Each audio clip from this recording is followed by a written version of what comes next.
Alors aujourd'hui dans cette vidéo, j'ai décidé de vous parler des vieilles âmes, à savoir la question c'est est une vieille âme? Alors j'ai beaucoup de choses à dire à ce sujet, mais je vais essayer d'être claire, de vous apporter quelques éléments de réponse avec ma propre expérience. Et j'ai pris quelques notes pour ne pas oublier. Alors déjà, il n'y a pas de gloire ou d'ego à avoir si vous sentez que vous êtes une vieille âme. C'est juste qu'en fait, c'est quoi déjà être une vieille âme? C'est d'avoir une grande élévation spirituelle. C'est parce qu'en fait, on a eu beaucoup de vie derrière nous, on a eu beaucoup d'incarnations.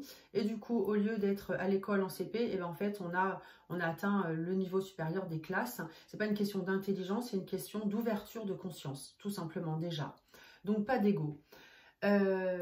Ensuite, chacun son rythme en fait, hein, comme l'explique très bien Christine André que j'ai rencontrée, que j'aime beaucoup. Il y a les âmes primaires hein, qui ont environ 5 vies au moins. Enfin, j'y reviendrai plus tard, hein, c'est pas le sujet.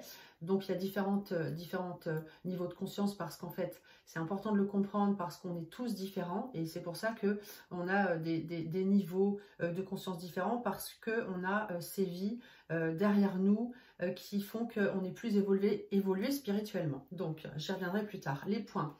Déjà, quand on est enfant, on est solitaire. On a un petit côté solitaire et on a toujours envie d'aider les autres.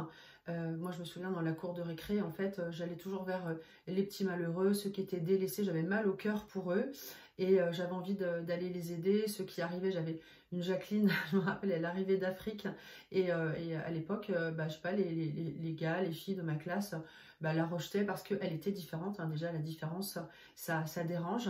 Moi, j'avais mal au cœur. Et puis, il y avait un autre gars qui s'appelait Sylvain. Il sentait un peu mauvais. Mais j'avais mal au cœur pour lui, il avait des lunettes, le pauvre, il courait un peu comme ça. Et il était différent et en fait personne n'en voulait. Mais moi, je jouais pas avec lui parce qu'il sentait pas très bon. Mais j'avais mal au cœur pour lui, j'avais envie de l'aider. Vraiment, mon petit cœur saignait pour lui. Donc enfin, on est un petit peu solitaire. On a déjà des lectures spirituelles, déjà on s'interroge. Moi, gamine, je me rappelle quand Claude François est mort, je voulais absolument savoir comment c'était quand on est mort. Ça m'intéressait incroyable. Et j'ai eu une révélation quand je suis allée au cinéma voir La Belle Histoire de Lelouch. À l'époque, on n'en parlait pas tellement et c'est une histoire de croisement de vie par rapport à des réincarnations et en fait, on se retrouve dans ces vies actuelles. Je vous le conseille. Pour moi, ça a été une révélation, ainsi que La vie après la vie de Raymond Moody, où là, j'ai eu mes réponses sur le tunnel. Et déjà à l'époque, on n'en parlait pas trop, en tout cas en France. Et voilà, grande révélation, j'ai fait un sujet en philo là-dessus, j'ai eu 17 et c'était ma meilleure note parce que pour le reste, j'étais pas très bonne en philo.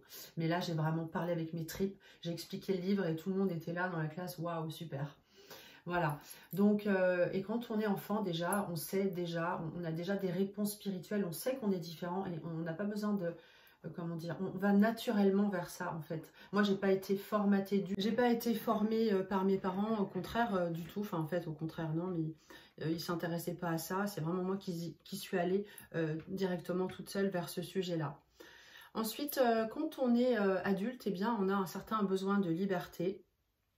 On ne suit pas forcément les conventions, pas de cadre, on ne veut pas suivre comme un mouton.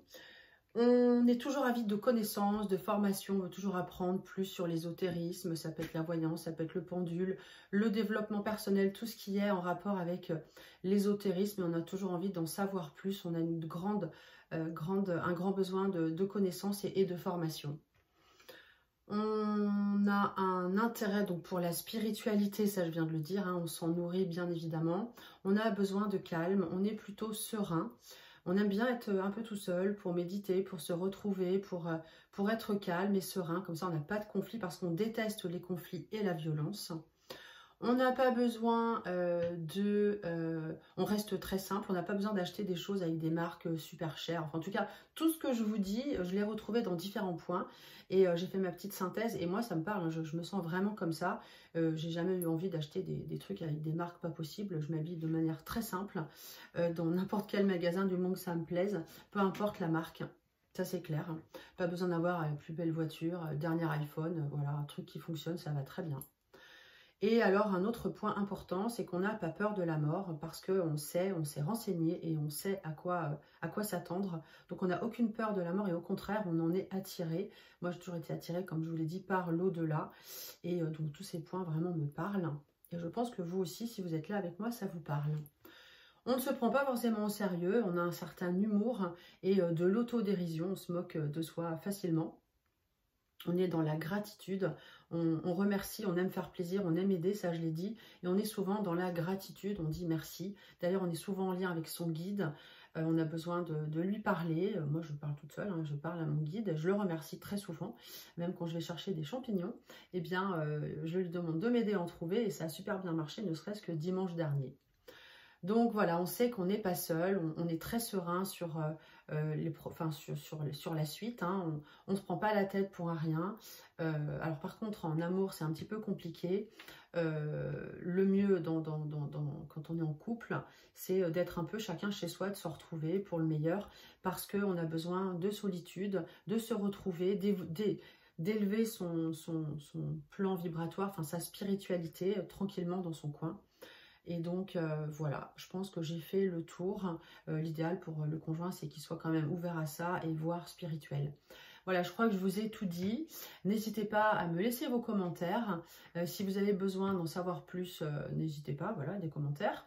Pour des formations sur le tarot, le Béline, voilà, et bien, tiens, j'ai la carte de la nativité là tout de suite. Nouveau départ. Eh bien, n'hésitez pas. Donc, tarot, Béline, oracle G ou consultation, n'hésitez pas. À très vite.